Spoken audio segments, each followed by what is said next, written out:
Magnifique comme toujours, l'ami Phil Collins. Jesus, He Knows Me. Elle est là, fidèle au rendez-vous, comme chaque matin.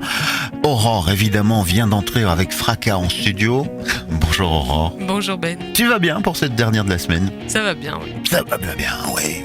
Super, je vais m'amuser tout le week-end. C'est ce qu'elle se dit? Non, même pas. Ok, quelle tête elle tire quand on lui parle de s'amuser le week-end? Ça te parle pas, ça? Non. Bref, merci à toi d'être là. On va te céder la place directement pour ton pense-bête du jour. Alors Ben, voici venu le moment de la semaine que tu attendais tant. Si, ne dis pas le contraire. Celui où je réponds à une question d'utilité publique incontestable. Et aujourd'hui, pour ton plus grand plaisir, je vais me demander quelle est la nature exacte de l'expérience culturelle. Alors je sais que tu es déjà en train de mourir intérieurement rien que d'entendre ce programme, mais tu vas voir qu'en fait la question est loin d'être aussi théorique qu'elle en a l'air, notamment pour toi qui dois poser des choix quant à la programmation musicale de la radio tous les jours. C'est que la musique, comme le théâtre, le dessin ou le sport par exemple, est à la fois un plaisir très personnel et instantané, pas forcément reproductible, mais qui lie pour un temps les personnes qui en font l'expérience ensemble. C'est un moment de grâce qui ne nécessite pas forcément ni de grands moyens, ni la notoriété, mais parfois, et plus encore dans les médias qui s'adressent automatiquement à des masses, il s'agit aussi d'un répertoire d'œuvres ou d'événements largement reproduits et partagés par un grand nombre de contemporains.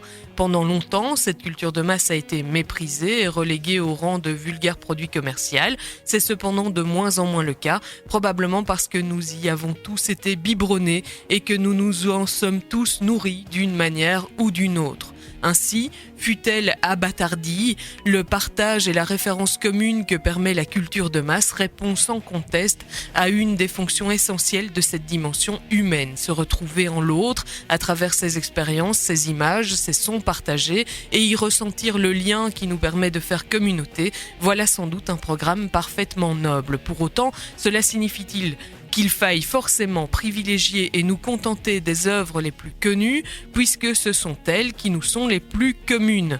Évidemment pas.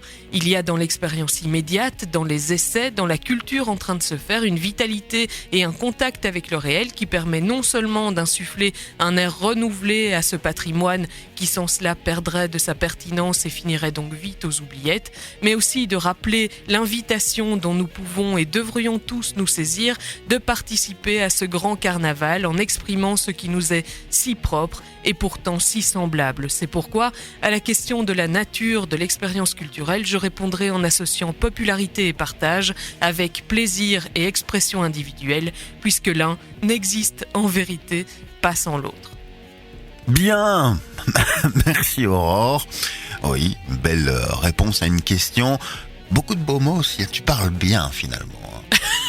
Oui, si tu le dis. Tu as un langage que très peu utilisent, hein. Mais bon, voilà, c'est bien écrit. Désolé. On te donnera au minimum cette médaille-là. Et puis pour ceux qui se sont enfouis devant tant de mots presque jamais utilisés. Voire endormis, hein? Non, on ne s'endort pas. Enfin, il y a une réaction répulsive. Eh bien, n'hésitez quand même pas à aller réécouter le podcast qui sera disponible bientôt.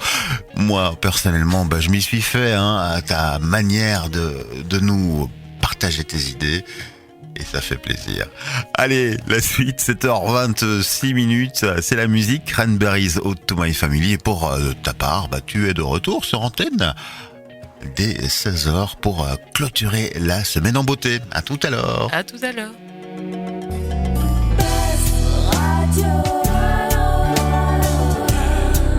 Buzz Radio, juste pour vous.